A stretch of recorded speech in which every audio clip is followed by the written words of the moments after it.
Bharat selection big के YouTube channel पर आपका स्वागत है। जैसा कि आपको इन्फॉर्मेशन पहले ही दी गई थी, तो आपका 3 अक्टूबर को 2025 में आपका टेट का बैच प्रारंभ हुआ था, जो कि शुरू हो चुका है। जिन भी छात्रों को अपना सिलेक्शन का मार्ग प्रशस्त कराना है, वो कोचिंग आ सकते हैं और अपना रजिस्ट्रेशन करा सकते हैं। और क्लासेस नियमित रूप से चल रही हैं और आप उन्हें ले सकते हैं। मित्रों, कल हम लोग जीवाणु टॉपिक के बारे में पढ़ रहे थे और इसके बारे में हम लोगों ने जाना कि इसकी खोज किसने की, इसका नामकरण किसने किया, ठीक। और जीवाणु में पोषण कितने प्रकार का होता है, स्वपोषी होता है कि विषम पोषी होता है, ठीक। इन्हीं सब विषयों को लेकर हम लोग बात कर रहे थे। आज हम लोग इस टॉपिक को आगे बढ़ाएंगे और हम लोग इसमें लाभदायक जीवाणु और हानिकारक जीवाणु पर चर्चा करेंगे और इसको क्रमबद्ध रूप से देखेंगे। एग्जाम के दृष्टिकोण से बहुत ही उर्वर क्षेत्र है, यहाँ से क्वेश्चंस भी बहुत आते हैं। तो हम लोग शुरू करते हैं मित्रों, आगे बढ़ते हैं और शुरू करते हैं बस।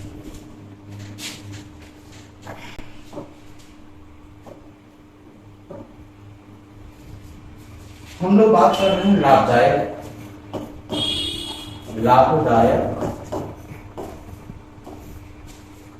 जीवाणु, जीवाणु जिसे हम लोग बैक्टीरिया, लाभदायक जीवाणु।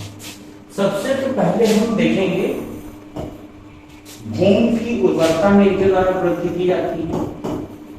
भूमि की उर्वरता में इसके द्वारा वृद्धि की जाती है, ठीक। अब आप पूछेंगे कैसे, तो एक राइजोबियम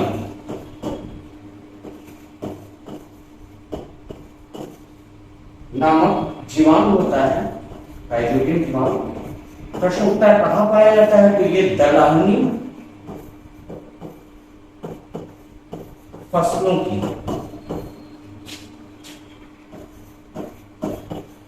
जड़ों में उपस्थित गांठ में पाया जाता है, गांठ में पाया जाता है, पाया जाता है। और ये कार्य कौन सा करता है, तो ये नाइट्रोजन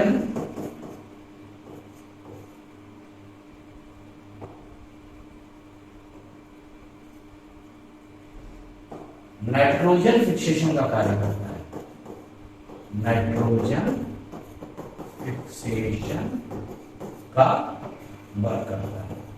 दरअसल कारण क्या है, जो प्लांट है ये वायुमंडल से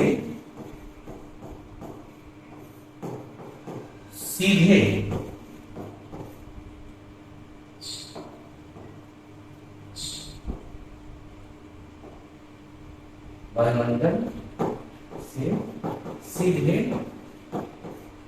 नाइट्रोजन नहीं ले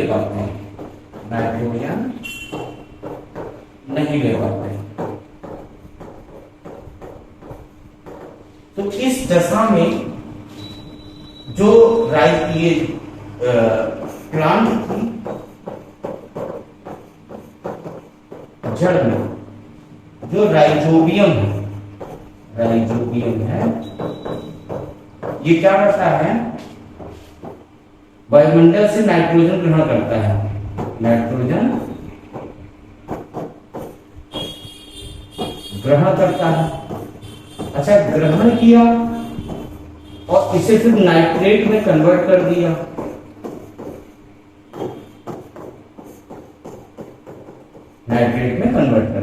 अब इस नाइट्रेट को पौधे यूज कर लेते हैं, जैसा कि मित्रों एक आपको दिखा दिया कि जैसे लाभदायक जीवाणु जो है उसका अंतर्गत पहला दिखाया आपको हमने भूमि की उर्वरता में वृद्धि, और उसका आपको दिखाया राइजोबियम जीवाणु दलहनी फसलों की जड़ों में उपस्थित गांठों में पाया जाता है। वर्ग इसका नाइट्रोजन फिक्सेशन का है।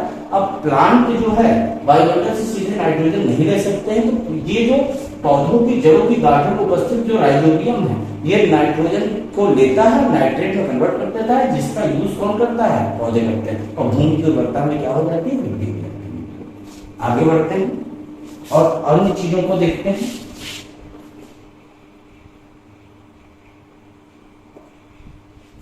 दूसरा देखते हैं हम लोग, बहुत फेमस एग्जांपल है, दूध से दही, दूध से दही बना। अब ये कैसे होता है? तो एक जीवाणु पाया जाता है लैक्टो बैसिलस, लैक्टोबैसिलस, लैक्टोबैसिलस जीवाणु। लैक्टोबैसिलस जीवाणु जो है ये दूध में पाए जाने वाले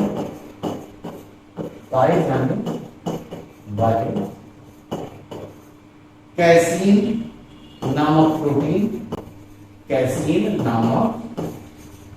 प्रोटीन को छोटी छोटी बूंदों को रूप में एकत्रित कर देता है, छोटी छोटी बूंदों के रूप में एकत्रित कर देता है, और जिससे दूध किसमें कन्वर्ट होता है? दही। इसी तरीके से मित्रों एक है आपका सिरका,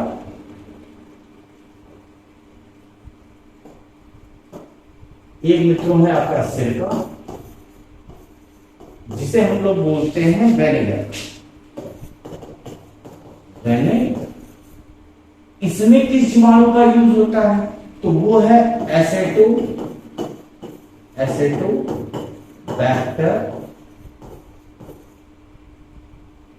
जीवाणु। और ये करता क्या है?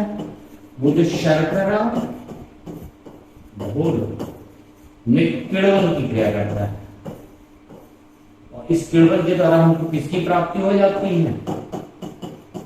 सिरका की। हमें किसकी प्राप्ति हो जाती है? सिरका की, ठीक, जिसे वेनेगर बोलते हैं। मित्रों 3 एग्जाम्पल आपको समझा दिए हैं। इसके बाद में हम और चीजें देखते हैं।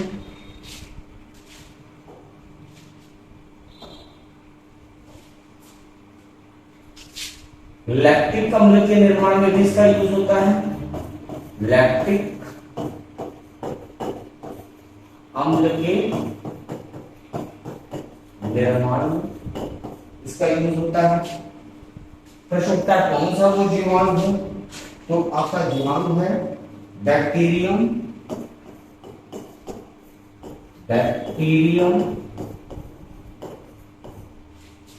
लैक्टिसाइड एसिडाई,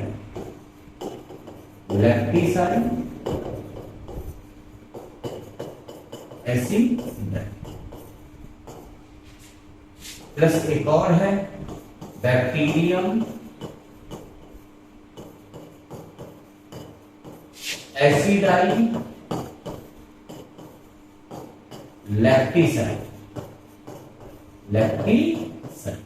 इन दोनों का यूज करते हैं। ये दोनों ही जीवाणु है, दोनों ही क्या है? जीवाणु है। और ये जीवाणु जो है ये दूध में पाए जाने वाले लैक्टोस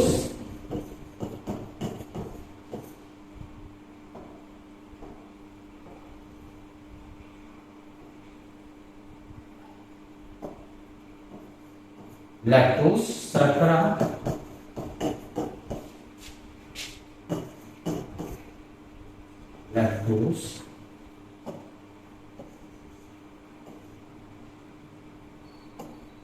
लैक्टोस शर्करा का किण्वन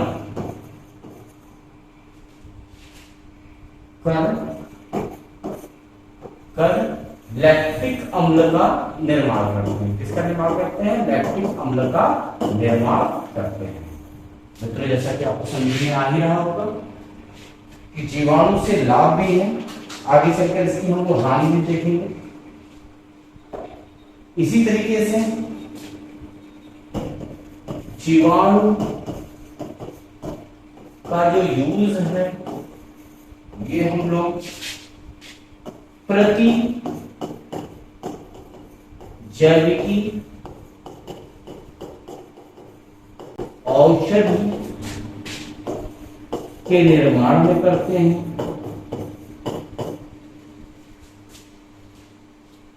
जीवाणु का यूज हम लोग जो होता है वो सड़े गले पदार्थों के क्षय में होता है। इसी तरीके से मित्रों ये जो हम लोग पढ़ रहे थे ये सब था मामला लाभदायक जीवाणु का। अब जो हम लोग देखेंगे वो है हानिकारक जीवाणु। तो किसको बात करेंगे? हानिकारक जीवाणु। हानिकारक मतलब हार्मफुल। सबसे पहले तो हम देखते हैं एक आपका फूड पॉइजनिंग है। इसका कारण कौन सा जीवाणु है? क्लोस्ट्रीडियम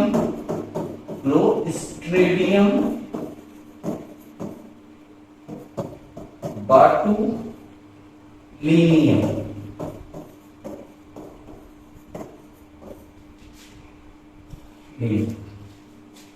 उसके बाद दूसरे की बात करें तो आपका है डीनाइट्रिफिकेशन में भी हम इसका यूज करते हैं। अब इसको हम समझते हैं क्या है?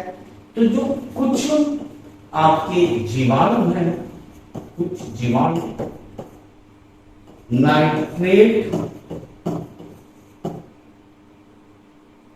नाइट्राइट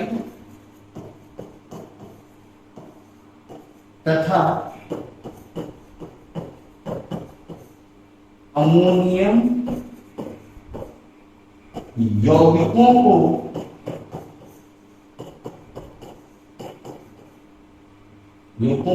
स्वतंत्र नाइट्रोजन में कन्वर्ट कर देते हैं। तो इससे डिनाइट्रेशन हो जाता है। अब इसके उदाहरण की अगर हम बात करें तो इसमें हम लोग देख सकते हैं बैसिलस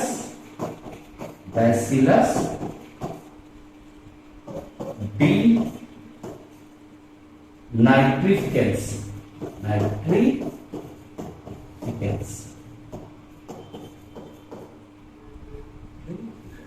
ठीक मित्रों, जैसा कि आप हानिकारक जीवाणु की तरफ भी आप बढ़ चुके हैं मित्रों। अच्छा एक चीज भूल रहे थे, आप लोग को स्क्रीनशॉट नहीं लिया है मित्रों। ये पहला पेज है जिसका आप लोग जो है स्क्रीनशॉट ले सकते हैं। हो गया मित्रों? ये दूसरा पृष्ठ है जिसका आप लोग स्क्रीनशॉट ले सकते हैं। हो गया मित्रों? ये आपका तीसरा पृष्ठ है।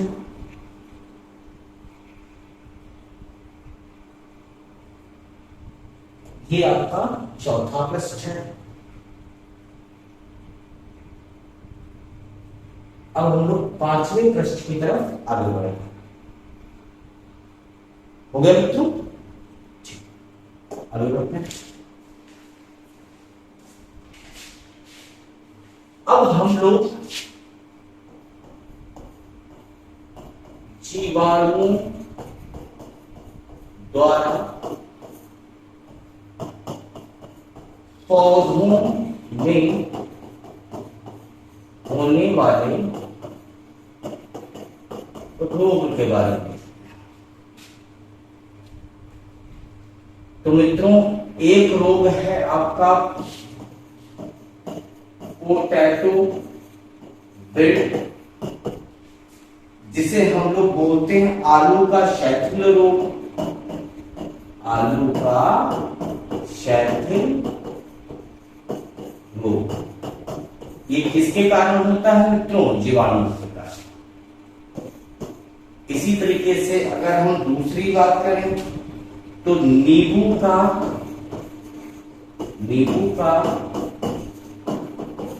कैंकर रोग, ये किस कारण होता है? ये भी जीवाणु के कारण। इसे हम इंग्लिश भाषा में साइट्रस कैंकर भी कहते हैं। इसी तरीके से और बात करें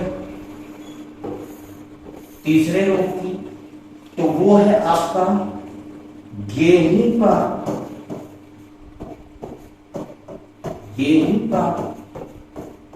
टुंडू रोग, जिसे हम लोग टुंडू डिसीज कहते हैं। इसी तरह मित्रों और बात करें तो सेब का अग्नि निरीजा रोग, जिसे हम लोग फायर ब्लाइट ऑफ एप्पल कहते हैं। इसके बाद और बात करें तो एक है आपका चावल का अंगमारी रोग, जिसे हम लोग ब्लाइट ऑफ राइस बोलते हैं। ब्लाइट ऑफ राइस बोलते हैं। ये सब रोग का कारण कहीं ना कहीं जीवाणु है। बिल्कुल यही आता है।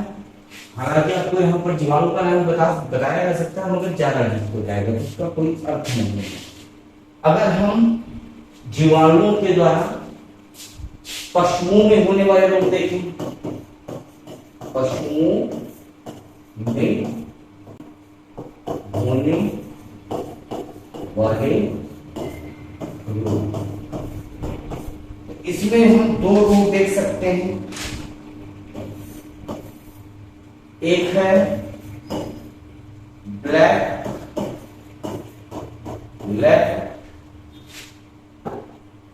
ऑफ एनिमल, ठीक है, अर्थात जानवरों का काला पैर रोग, जानवरों का काला पैर रोग। वही दूसरी बात करें तो भेड़ में एंथ्रेक्स रोग।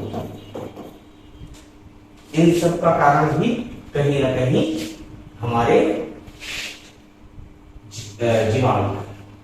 इसके बाद में हम और आगे बढ़ते हैं। मित्रों पहले आप उसकी स्क्रीनशॉट ले लें।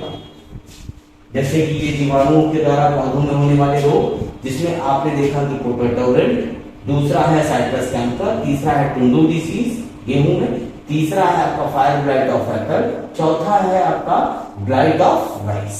ठीक है मित्रों, आगे बढ़ते हैं। पशुओं में होने वाला रोग तो ब्लैक प्लैग ऑफ एनिमल, और भेड़ में होने वाला एंथ्रेक्स रोग। ठीक है, आगे बढ़ते हैं। इसी तरीके से हम लोग अब बात करेंगे मानव में होने वाला रोग। जीवाणु द्वारा मानव में होने वाला रोग, इसमें आप लोग पहली बात करें तो आप में हैजा या हैजा को हम लोग बोलते हैं कॉलेरा। ये किस कारण होता है तो विब्रियो कॉलेरा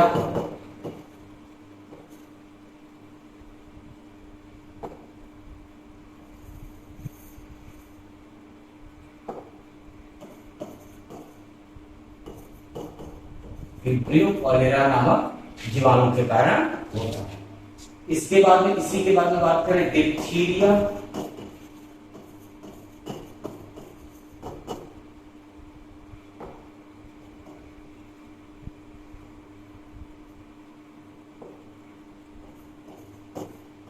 डिप्थीरिया डिप्थीरिया का कारण क्या है? कोलोनी बैक्टीरियम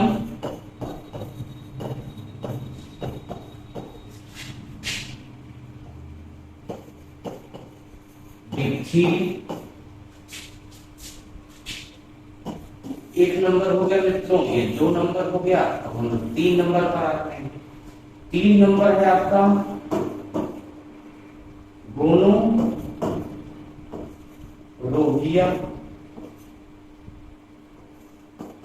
गोनोरेगा, ठीक। इसका कारण क्या है? गोनोकोकस गोनोराही। तो गोनोराही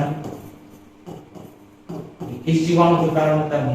ये ह्यूमंस में जो आपके जीवाणु हैं, ये अक्सर पूछ भी ले जाते हैं हैजा किस कारण हुआ, डिप्थीरिया किस कारण हुआ, गोनोराही का कारण कौन सा जीवाणु है। इसीलिए मित्रों ये आपको बताते हुए चलना है, जिससे आपको एग्जाम पॉइंट ऑफ व्यू से किसी प्रकार की प्रॉब्लम ना हो। इसी तरीके से लेप्रोसी, जिसे हम लोग कुष्ठ रोग भी बोलते हैं, इसके कारण की बात कर रहे हैं। तो इसका कारण माइको बैक्टीरियम लैप्रे। ठीक है मित्रों, इसकी आप लोग फोटो खींच सकते हैं, ठीक, आपको कोई दिक्कत ना हो गया मित्रों, आगे बढ़ते हैं। इसी तरीके से एक रोग है आपका न्यूमोनिया। ये आपका होता किस कारण है? डिप्लोकोकस न्यूमोनिया के कारण। इसी तरीके से आपका एक रोग है प्लेग, और प्लेग किस कारण होता है मित्रों? बैसिलस पेस्टिस के कारण। बैसिलस पेस्टिस के कारण। इसी तरीके से एक रोग है सिफिलिस। सिफिलिस, और ये होता है ट्रैकोनेमा। ट्रैकोनेमा पेरिडम के कारण, पेरिडम के कारण। इसके बाद में आप बात करते हैं टाइफाइड की। टाइफाइड की ये तो होता है साल्मोनेला टाइफी के कारण। साल्मोनेला टाइफी के कारण। इसके बाद में और मित्रों बात करें तो तपेदिक, तपेदिक जिसे हम लोग ट्यूबरकुलोसिस भी कहते हैं। इसका कारण जो है आपका माइकोबैक्टीरियम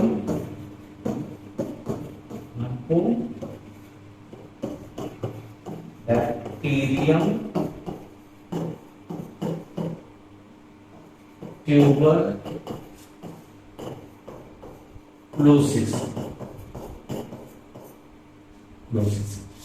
इसके बाद में यदि हम बात करें टिटनेस की, टिटनेस की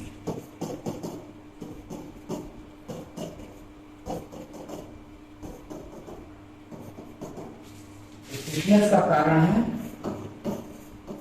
क्लोस्ट्रिडियम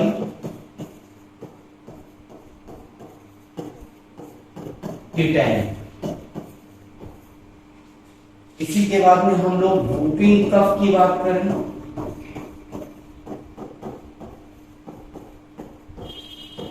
इसे हम लोग काली खांसी भी कहते हैं।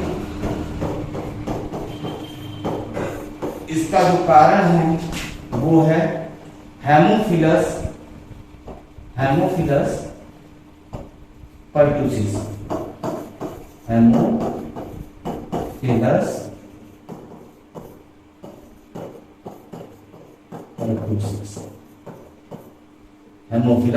परट्यूसिस।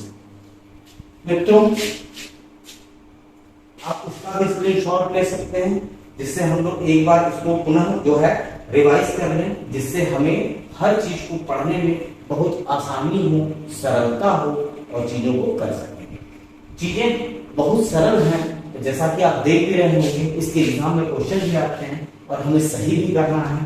तो अब हम लोग इसको रिवाइज करते हैं।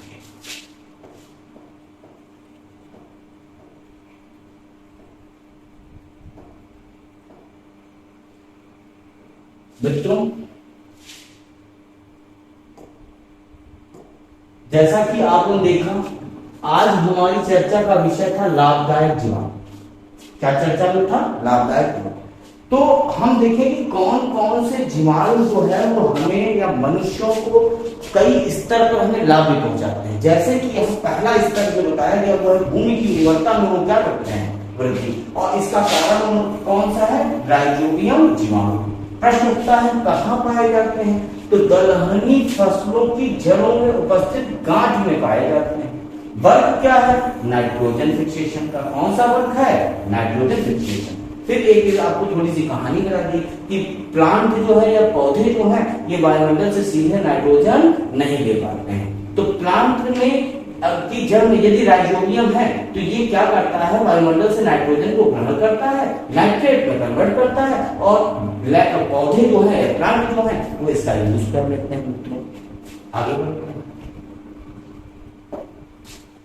इसी तरीके से दूसरा हम लोगों ने बेस्ट एग्जांपल जो देखा है वो दूध से दही का बनना। इसमें जो खेल जीवाणु ने खेला वो कौन सा है? लैक्टोबैसिलस। दूध में पाए जाने वाले केसीन नामक प्रोटीन को ये छोटी छोटी बूंदों के रूप में क्या कर देता है? कचरे, जिसके कारण दूध से क्या कन्वर्ट हो जाता है? दही। इसी तरीके से हमने तीसरा देखा सिरका, जिसे हम लोग विनेगर बोलते हैं। इसमें जो हमारा जीवाणु आया वो था एसेटोबैक्टर जीवाणु। ठीक है, तो जो आपका शर्करा घोल है उसमें किण्वन हुआ है। कल फर्मेंटेशन के बारे में मैंने बताया भी था, आप पूरी क्लास देख सकते हैं। तो किण्वन की प्राप्ति जब हो जाती है, शर्करा घोल का जब किण्वन होता है तो प्राप्ति किसकी होती है? सिरका की। किसकी होती है? सिरका। इसके बाद में हम आगे बढ़ते हैं। तो अब यहाँ पर देखिए लैक्टिक अम्ल के निर्माण में भी जीवाणु का यूज है। कौन सा जीवाणु है? तो बैक्टीरियम लैक्टिसाई एसिडाई और बैक्टीरियम एसिडाई लैक्टिसाई नामक जीवाणु दूध में पाए जाने वाले लैक्टोज नामक शर्करा का क्या कर देते हैं? किण्वन। और जब इसका किण्वन हो जाता है तो लैक्टिक अम्ल का निर्माण हो जाता है। आगे बढ़ते हैं। जीवाणु का यूज हम प्रतिजैविकी औषधि के निर्माण में भी करते हैं। जीवाणु के द्वारा सड़े गले पदार्थों का क्षय कर दिया जाता है, मतलब डिकम्पोज हो जाती है। आगे बढ़ते हैं। इसके बाद में हम लोगों ने अभी तक जितना पढ़ा था वो था लाभदायक। अब हम दूसरे सेगमेंट में आ रहे हैं, हार्मफुल बैक्टीरिया कौन से हैं? तो सबसे पहले एग्जाम में आता है क्लोस्ट्रीडियम बोटुलिनियम, और ये जो है किसका कारण बनता है? फूड पॉइजनिंग, भोजन विषाक्तता का। डिनाइट्रिफिकेशन, तो कुछ जीवाणु नाइट्रेट, नाइट्राइट तथा अमोनियम यौगिकों को स्वतंत्र रूप में नाइट्रोजन में क्या कर देते हैं? कन्वर्ट। एग्जांपल आपको बताया गया बैसिलस डीनाइट्रिफिकेंस। इसका कौन सा एग्जांपल? तो ये किस कार्य को करता है? डीनाइट्रिफिकेशन। याद रखिएगा, एग्जांपल से भी क्वेश्चन पुट आउट करते हैं मित्रों। आगे बढ़ते हैं। जीवाणुओं द्वारा पौधों में होने वाले रोग, ये भी आपका कहीं कहीं हानिकारक ही है। रोग होता है, पौधों का नुकसान होगा, उसी से हमको भी धन से लेकर हर चीज मिलनी है और हमारा भी नुकसान होगा। तो जैसे आलू का साइकिल रोग, इससे हमारा किसान बर्बाद होगा भी नहीं। इसका कारण कौन है? जीवाणु। साइट्रस कैंकर या नींबू का कैंकर रोग, इसका कारण क्या है? जीवाणु। गेहूं का टुंडू रोग, इसका कारण कौन है? जीवाणु। सेब का अग्निरीजा रोग, इसका कारण कौन है? जीवाणु। चावल का अग्रमानी रोग, इसका कारण कौन है? जीवाणु, जिससे ब्लाइट ऑफ राइस ब्रीड। इसीलिए मित्रों यहाँ पर इंग्लिश टर्म को भी रख दिया है, जिससे आपको इस तरह के क्वेश्चंस को पहचानने में आसानी हो। ठीक है, कहते हैं कि अच्छी पढ़ाई नंबर देती है। पशुओं में होने वाले रोग, तो ब्लैक लैग ऑफ एनिमल, जिसे हम लोग जानवरों का काला पैर रोग बोलते हैं, इसका कारण भी क्या है? बैक्टीरिया। भेड़ में होने वाला एंथ्रेक्स रोग, इसका भी कारण क्या है? बैक्टीरिया। इसके बाद में अगर हम बात करें तो अब हमारा जो है मनुष्य में होने वाले रोग की बात आएगी। तो हैजा किस जीवाणु के कारण? Vibrio colony. इसी डिप्थीरिया कोरोनोबैक्टीरियम डिप्थीरी के कारण। गोनोरिया गोनोकोकस गोनोराही के कारण। लेप्रोसी या कुछ लोग, इसका कारण क्या है? माइकोबैक्टीरियम नेफ्री। इसके बाद में न्यूमोनिया, इसका कारण क्या है? Diplococcus pneumoniae. इसी तरीके से प्लेग का कारण क्या है? बैसिलस कैस्टिस। सिफिलिस का कारण क्या है? ट्रैकोनोमा पैलिडम। टाइफाइड का कारण क्या है? Salmonella typhi. इसी तरीके से तपेदिक का वर्ग क्या है? तपेदिक का कौन सा किस कारण होता है? Mycobacterium tuberculosis. ठीक है। इसी तरह टिटनेस क्लोस्ट्रिडियम टिटेनी, और काली खांसी तो हेमोफिलस परटुसिस। मित्रों, ये बीमारियां जो है इन सब का कारण कहीं ना कहीं जीवाणु है। अब प्रश्न आपका आता है कि सर कलशु कैसे बनते हैं? तो मित्रों, एग्जाम में आप देखेंगे आपसे पूछा जाता है उपयुक्त में से कौन सा विषाणु जनित रोग है, कौन सा जीवाणु जनित रोग है। इस तरह के क्वेश्चन बनते हैं। ठीक, जीवाणु की खोज किसने की, इसका नामकरण किसने किया, इस तरह के अलग अलग टाइप से, जैसे किरणविधि की खोज किसने है, तो ये सब क्वेश्चंस आपके बनते हैं, जिसको इस क्लास में पूरी तरीके से कवर किया गया है। मित्रों, एक एक चीज आपको अच्छी तरीके से बता दी गई है। आप इस पर प्रैक्टिस करिए, क्वेश्चन के प्रैक्टिस सेट लगाइएगा और चीजें आसानी से आपकी नायक नंबर देने की व्यवस्था बन जाएगी। ठीक है मित्रों, इसीलिए हमने थोड़ा सा वीडियो भी शॉर्ट कर दिया है कि आप लोग 30 मिनट आसानी से इसको क्या कर सकें, पढ़ सके एक शेड्यूल में। ठीक है, क्लासेस लंबी हो जाती थी तो उससे पढ़ने में बच्चों को दिक्कत होती थी, जैसे शिकायत आई थी। ठीक है, तो आपके लिए मैंने ये सब कर दिया है। ठीक है, और अब हम अपनी वाणी को विराम देंगे। आप लोग से पुनः हमारी कल भेंट होगी। ठीक।